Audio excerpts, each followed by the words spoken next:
Hey guys, welcome back to my channel. Now if you're new around here, I'm Nima. I've been a corporate executive with over 15 years of experience in both sales and finance. My videos break down complex financial concepts to help you on your financial journey, whether you're just starting out or if you're already a seasoned pro. So thanks for clicking in, and let's jump into today's topic, which is money skills schools didn't teach you. Now, before I begin, I'll be breaking down this video into two different parts. Now, the first part is the problem with not teaching personal finance in school and why, and then the second part will be about which topics should at least be taught in school. So without further ado, let's go ahead and start with part one. Now, you guys know how school teaches us a ton of stuff from science to math, history to different languages, but for some reason, they tend to skip a massive life skill known as personal finance and money management. Well, guys, I did a lot of research to learn why personal finance isn't a thing that's taught in school. And more importantly, I tried to learn why students don't get a personal finance coach, or at least aren't provided one, before diving into ever-increasing massive student loans. So I made this video to break it down here for you. Now, the deal is traditional education pretty much ignores personal finance altogether. We are all very well versed in quadratic equations and what pi stands for, but we're pretty much left clueless when it comes to managing our own money. Now, in my opinion, that's a big problem considering how important money is to our everyday lives. You need it for things like food, rent, clothes, and of course,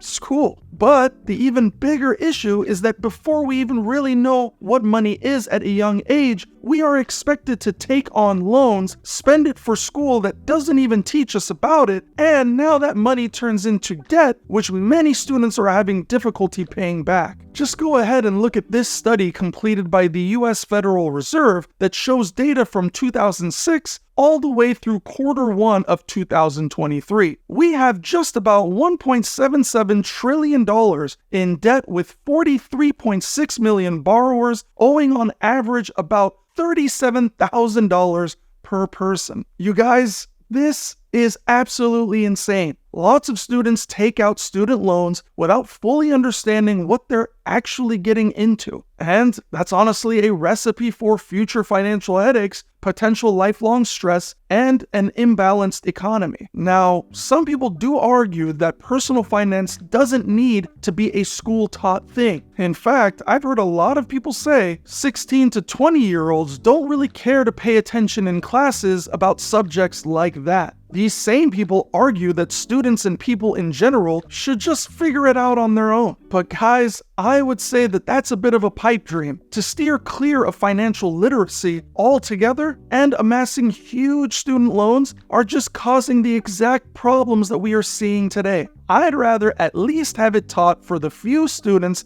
that actually do listen than to not really have it at all. Our current methods clearly aren't working, so we do, in fact, need personal finance in schools. You guys, it's not a luxury, it's a necessity. At the very least, by teaching personal finance in schools, it will help students learn about compounding debt, interest rates, whether or not they even want to do school considering the cost, learning how to manage it once they graduate, learning how to invest and make money and potentially pay the student loans back at a faster rate, teaching students how to create realistic budgets, and easily dodging financial disasters down the road. And of course, when that student loan bill eventually comes knocking on the door, they won't be caught off guard. So why the heck isn't personal finance a part of the school curriculum, you may ask? Well, I've learned through my research that there are two main reasons. The first main reason is the lack of urgency in the system. Our school system in the United States is definitely outdated and stuck in the past. Personal finance wasn't seen as a priority when they laid out the curriculum back in the 1800s. Schools are already juggling a bunch of subjects, so personal finance often gets left out. And though times have changed, the system is designed to keep a younger generation in debt.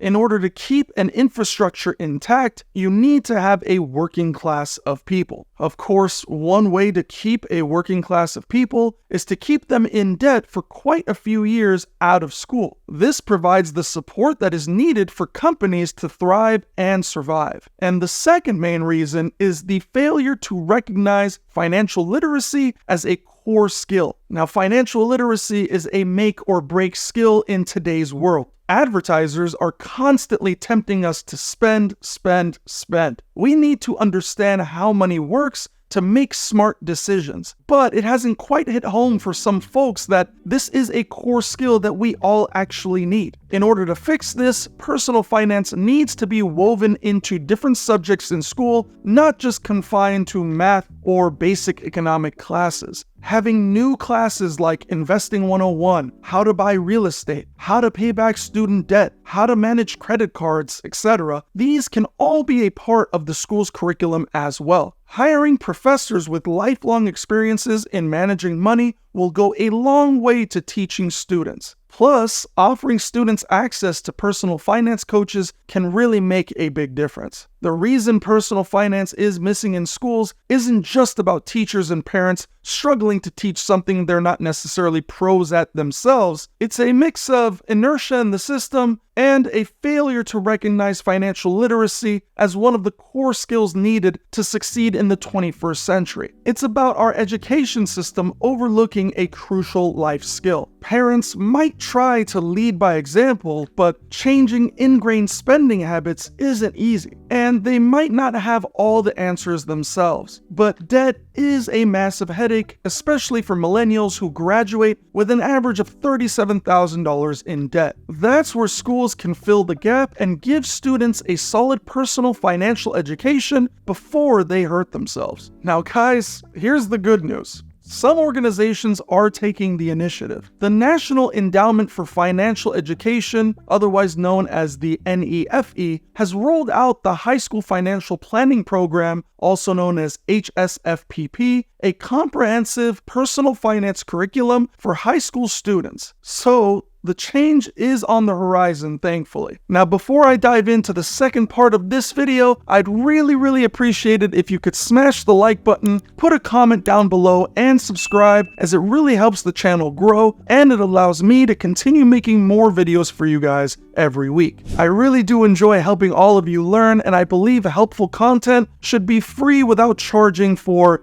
a course or anything like that. So please guys, smash the like button, put a comment down below, and subscribe to help the channel grow. Now, for the second part of this video, I wanted to speak about which topics should at least be taught in schools, aside from the ones that I've already discussed. And personally, I came up with 5 critical financial topics that traditional schooling has left out. So, here's the breakdown. First is that your credit score matters. Teaching students about the importance of a good credit score is crucial. A strong credit history can mean lower mortgage rates and easier apartment rentals. By introducing this concept in school, we equip students with the knowledge that they need to start building a solid financial reputation from a young age. We all know building credit takes time, so if students are taught early enough, they can utilize credit cards wisely, pay bills on time, maybe even have their parents sign them up for one, and have them watch their credit rise. Second is that investing is for everyone. In today's world, investing isn't just for the elite. School is the ideal place to introduce the basics of investing, making students aware of the power of compound interest and the various investment options available. Now, whether it's stocks or real estate investing or your 401k accounts, starting early helps students harness the power of compounding interest and equity gain. The third financial education topic that I think should be discussed is that alternative career paths exist. Now, growing up, guys,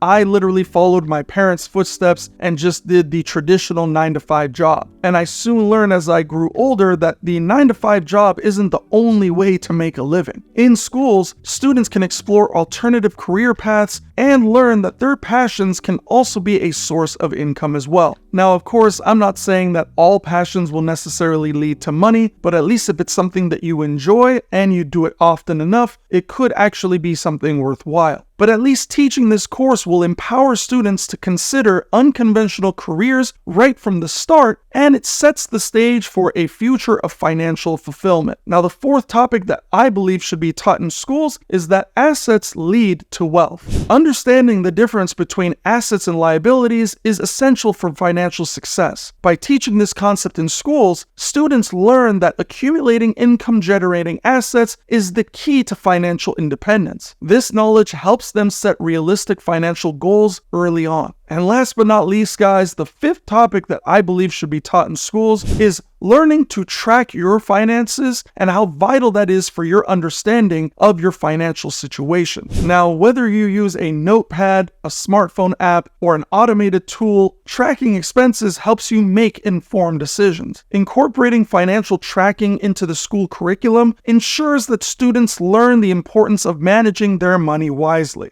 It's basically like providing them with a financial GPS from a young age, helping them avoid financial pitfalls and allowing them to make informed decisions throughout their lives. And that's the gist of it, guys.